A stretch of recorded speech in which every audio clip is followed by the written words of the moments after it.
साथियों, मैं राकेश कुमार सोलंकी और आज का मेरा जो वीडियो है वो है 12th के बाद क्या करें। क्योंकि अधिकांशतः जो बच्चे होते हैं उनका जीवन का निर्माण 12th के बाद ही होता है। यदि 12th के बाद एक सही निर्णय ले लिया जाता है तो उसका करियर बन जाता है, नहीं तो उसका उज्ज्वल भविष्य या करियर एक बोझ ढोने वाले वाहन की तरह कैरियर बन जाता है। इसलिए प्रिय विद्यार्थियों और पेरेंट्स, 12th के बाद का निर्णय आपके बच्चों के करियर उज्ज्वल भविष्य का सबसे महत्वपूर्ण निर्णय है। इस निर्णय को लेने से पहले आप सभी को करियर मैनेजमेंट, करियर प्लानिंग या करियर काउंसलिंग की जानकारी होना चाहिए। साथियों, करियर उज्ज्वल भविष्य और कैरियर बोझ ढोने वाला वाहन आपके लिए गए निर्णय का ही परिणाम होता है। कुछ लोग अपना करियर बना लेते हैं, उज्ज्वल भविष्य बना लेते हैं, लेकिन अधिकांशतः बच्चों को करियर प्लानिंग या करियर काउंसलिंग नहीं मिलने के कारण उनका लाइफ करियर की बजाय कैरियर एक बोझ ढोने वाला वाहन बन जाता है। आज मैं आपको वही डाउट जिसके कारण अधिकांशतः बच्चे अपना करियर नहीं बना पाते हैं, अपना ब्राइट फ्यूचर या करियर नहीं बना पाते हैं, उसी से संबंधित कुछ महत्वपूर्ण बातें बताने जा रहा हूँ। मैं आपको स्टेप्स बताऊंगा और वो स्टेप्स आपको सबसे पहले आपको उन स्टेप्स के बारे में गहराई से सुनना है और सुनने के बाद आपको एक कॉपी और पेन लेकर एकांत में बैठना है, उसको लिखना है और इसके बाद आपको अपने पेरेंट्स और टीचर्स उन लोगों के साथ इससे संबंधित प्लानिंग करना है। पहली है स्टेप नंबर 1, सबसे पहले खुद को जानें। इसके लिए आप स्वॉट एनालिसिस, स्वॉट का फुल फॉर्म होता है स्ट्रेंथ, वीकनेस, अपॉर्चुनिटी और थ्रेट्स। दुनिया में जितने भी महान लोग या जितने भी सफल लोग हैं वो अपना स्वॉट स्वॉट एनालिसिस ज़रूर करते हैं।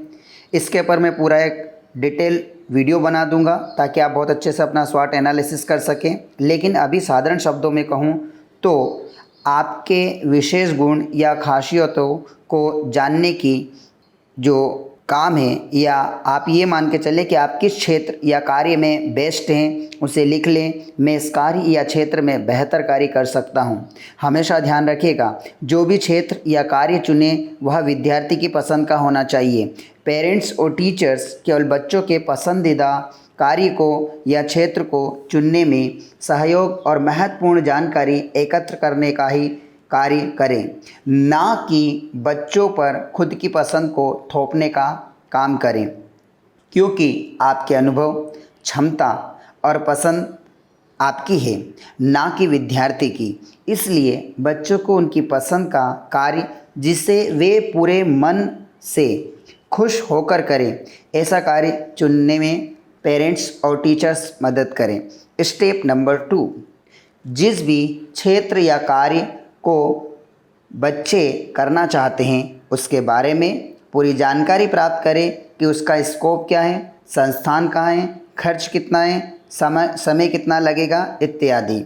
स्टेप नंबर 3, अब आप एक पक्का निर्णय अर्थात एक टारगेट फिक्स कीजिए। क्योंकि बिना लक्ष्य के कार्य उस लिफाफे की तरह है जिस पर कोई एड्रेस नहीं होता है, जो कहीं भी नहीं पहुंच पाता है। मुझे यही करना है, ऐसा एक फिक्स टारगेट कीजिए कि अब मैं यही कार्य करूँगा, इसके अलावा मुझे कुछ नहीं करना है। फिर चाहे लोग कुछ भी कहे, लेकिन मैं मेरा लक्ष्य की प्राप्ति तक इसे नहीं छोड़ूंगा, इसे प्राप्त करके ही छोड़ूंगा। क्योंकि आप वही कार्य चुनेंगे जो आपसे पहले भी कई लोगों ने किए हैं, बस ज़रूरत है उस कार्य को लक्ष्य प्राप्त तक करना। स्टेप नंबर 4, लक्ष्य या टारगेट के अनुसार प्लानिंग करना। क्योंकि अक्सर लोग बिना योजना के कार्य या पढ़ाई शुरू कर देते हैं, लेकिन करियर का निर्माण भी एक घर के निर्माण के जैसा ही है। जिस तरह हम घर बनाते हैं तो सबसे पहले डिज़ाइन या प्लानिंग करते हैं, नक्शा बनाते हैं और उस नक्शे की प्लानिंग के अनुसार घर बनाते हैं। ठीक उसी प्रकार करियर बनाने के लिए पहले लक्ष्य के अनुसार प्लानिंग करें कि लक्ष्य को कैसे प्राप्त किया जाए। प्लान के अनुसार कार्य या पढ़ाई शुरू करें। क्योंकि आप भले कितना ही अच्छा लक्ष्य और प्लान बना लें, जब तक आप उस प्लान और लक्ष्य को एग्जीक्यूट नहीं करेंगे, जब तक आप उस पर कार्य नहीं करेंगे, वो केवल एक सोच है, वो केवल एक योजना है।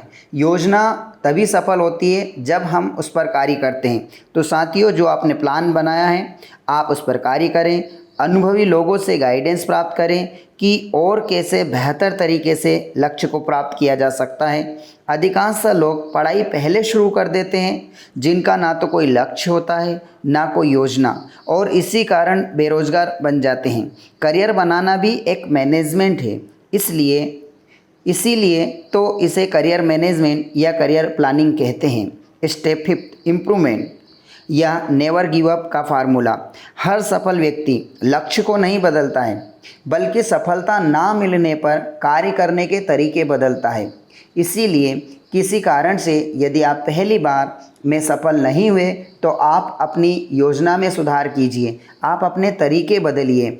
इसीलिए तो थॉमस अल्वा एडिसन ने हर बार नए नए तरीके से बल्ब बनाने के लिए प्रयोग किए थे, लेकिन लक्ष्य को नहीं छोड़ा, और अंततः 1001वीं बार में उन्होंने एक सफल बल्ब को बनाया।